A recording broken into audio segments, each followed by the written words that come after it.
When asked about the greatest NASCAR season ever, most fans will point to the 1992 season, and rightfully so.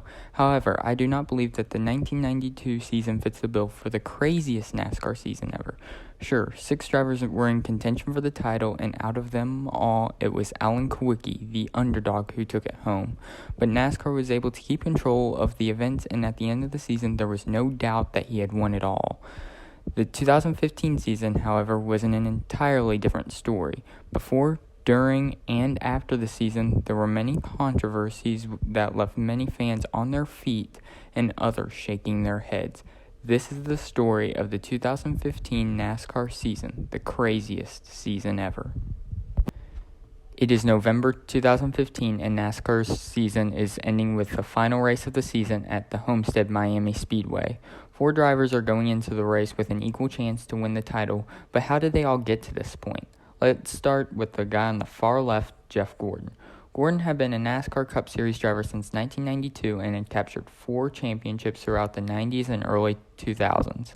Many expected him to win a 5th championship, but it never came. Although he got close many times, he was not ever able to capture his 5th title. By 2015, it had been 14 years since Gordon captured his last championship, and he announced his retirement from full-time driving in the NASCAR Cup Series. Gordon's main goal in 2015 was just to go out on top. Gordon did not have a stellar regular season and barely made the chase, NASCAR's postseason. Gordon quietly advanced to the first 2 rounds of the chase, but everything changed as lightning struck at Martinsville, the first race of the round of 8. Gordon was able to win for the 93rd time in his career, punching his ticket to the championship 4. The legend could possibly go out on top for his final NASCAR season. The next driver in contention is Kevin Harvick. Harvick began his NASCAR Cup career earlier than planned in 2001 due to the tragic death of Dale Earnhardt. Many expected Harvick to struggle as he had to replace one of NASCAR's most legendary drivers for his unexpected rookie season. However, he surprised everyone when he won in his 3rd race, beating Jeff Gordon to the line. Fast forward to the early 2010s, and Harvick was always a threat to win the championship. In 2014, he finally won it, cementing his name among NASCAR greats. In 2015, Harvick had a goal of earning back-to-back titles. In the 2015 regular season, he won 2 races, giving him the 5th seed going into the chase. Harvick dropped to 15th in points after he blew a tire in the first race at Chicagoland. During the next race in New Hampshire, Harvick was leading with 2 laps to go when he ran out of fuel, falling further behind in points. His only hope to stay in contention was to win the final race of the round of 16 at Dover, which he did, advancing him to the round of 12. In the final race of the round of 12 at Talladega, Harvick was in trouble. He was good on points, but his engine was blowing up with 2 laps to go. In an extremely controversial move, he wrecked the field on the restart, ultimately advancing him to the round of 8 under, again, extremely controversial circumstances. Harvick had 3 top 10 finishes in the round of 8, which were enough to advance him to the championship 4. The defending champion went into the championship race as the odds-on favorite to win the title. If there was an underdog in this championship fight, it would have to be Martin Truex Jr. Although Truex's career began in 2006, he only won 2 races by 2013. During the 2013 Richmond race, his team, Michael Waltrip Racing, ordered their other driver, Clint Bowyer, to intentionally spin his car to help Truex advance into the chase.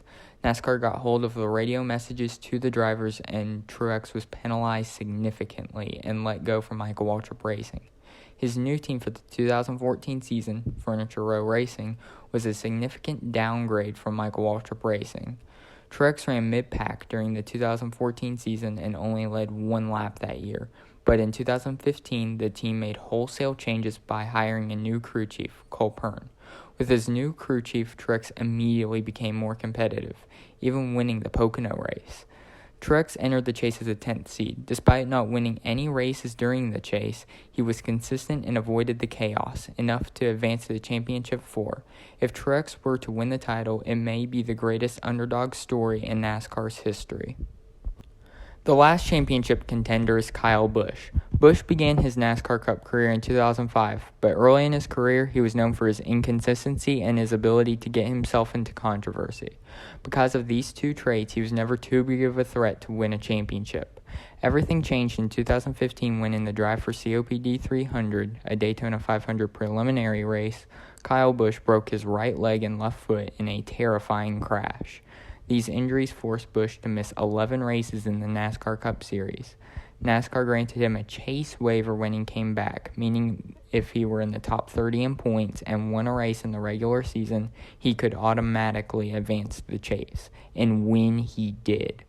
During a 5-week span during the midsummer, Busch won 4 races, 3 of those being consecutively, and advanced into the chase. Although NASCAR was true to their word, this move upset many fans who thought Busch did not deserve to fight for the championship.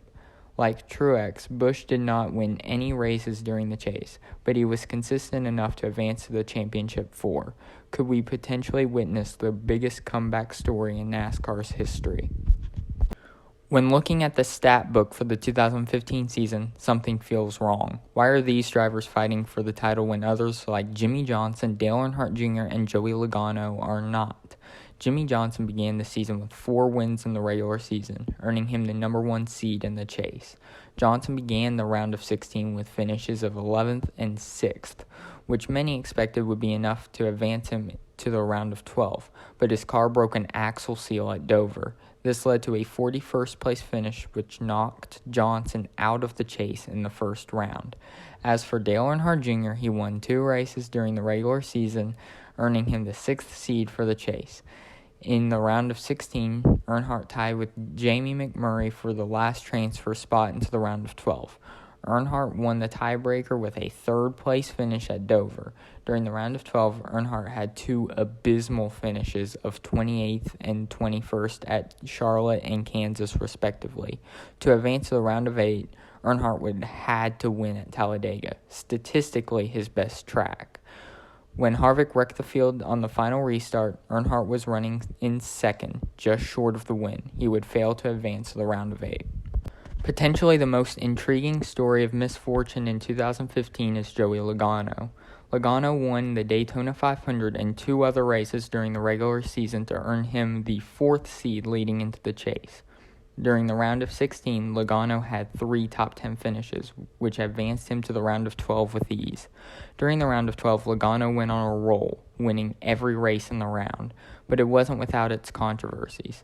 During the Kansas race, he spun Matt Kenseth out after Kenseth attempted to block Logano. During the next race at Talladega, Logano blocked Kenseth while they were slowing down for pit road. During the first race of the round of 8 at Martinsville, Logano dominated the race, looking to make it 4 in a row. But Kenseth has had enough at this point and wrecked him while Logano was leading. This led to a 39th place finish. During the next race at Texas, Logano blew a tire early in the race, leading to a 40th place finish. At Phoenix, Logano had to win to advance his championship 4, but he only finished 3rd, sealing his fate. As a reminder, there are only 4 drivers in contention for the championship at Homestead Miami Speedway, and whoever finished the race first would win the title. Would it be Jeff Gordon, the legend looking to go out on top? What about Kevin Harvick, the defending champion? As the underdog in the race, you can never count out Martin Truex Jr., or would Kyle Busch win the championship in the greatest comeback story in NASCAR's history? Toward the beginning of the race, Denny Hamlin's engine started to blow up, spewing oil over the track. Although Hamlin was out of the championship battle, this was concerning as Kyle Busch and Hamlin are teammates and running the same engine package. On the restart, Jeff Gordon dove to the inside of Kyle Busch and Carl Edwards to take the lead of the race and the championship fight. A few laps later, a wreck happened toward the rear of the pack. No championship drivers were involved in this crash. During the next green flag run, Kyle Busch was able to grab 2nd place, giving him the championship lead. The green flag run was so long that pit stops would be required. During Martin Truex Jr.'s pit stop, the fuel man made a mistake and spilled fuel, igniting a small fire. The fire was able to be put out very quickly, but valuable time was lost. Soon after the pit stops, a caution was called for Josh Wise's smoking car, putting Truex back in contention. Over the next green flag run, Kevin Harvick was able to get his car up to 4th, putting him in a battle with Kyle Busch for the championship. With 11 laps to go, however, everything changed with a caution for debris on the front stretch. Kyle Busch was able to win the race off pit road, which put him in the lead for the restart, with Kevin Harvick in 4th. For the last 7 laps, it would be a dead heat between Kyle Busch and Kevin Harvick. The winner of the battle would not only win the race, but the championship. Although Kevin Harvick tried every trick in the book to run down Kyle Busch, it was to no avail. The comeback story was complete. After missing 11 races due to his injury, Kyle Busch would win the 2015 NASCAR Cup Championship. Although many fans were amazed on how Kyle Busch came back from his injury to win the Cup Championship, others were frustrated that a driver could miss nearly a third of the season and still win the championship. Although these fans are still complaining about Busch's championship to this day, Kyle Busch is still listed as the 2015 NASCAR Cup champion. So I'd like to hear your opinion in the comments below. Did Kyle Busch deserve the 2015 championship, and why? Thank you for watching. Like the video, subscribe, and hit the bell icon to be notified of future videos. Thank you all for watching. Goodbye.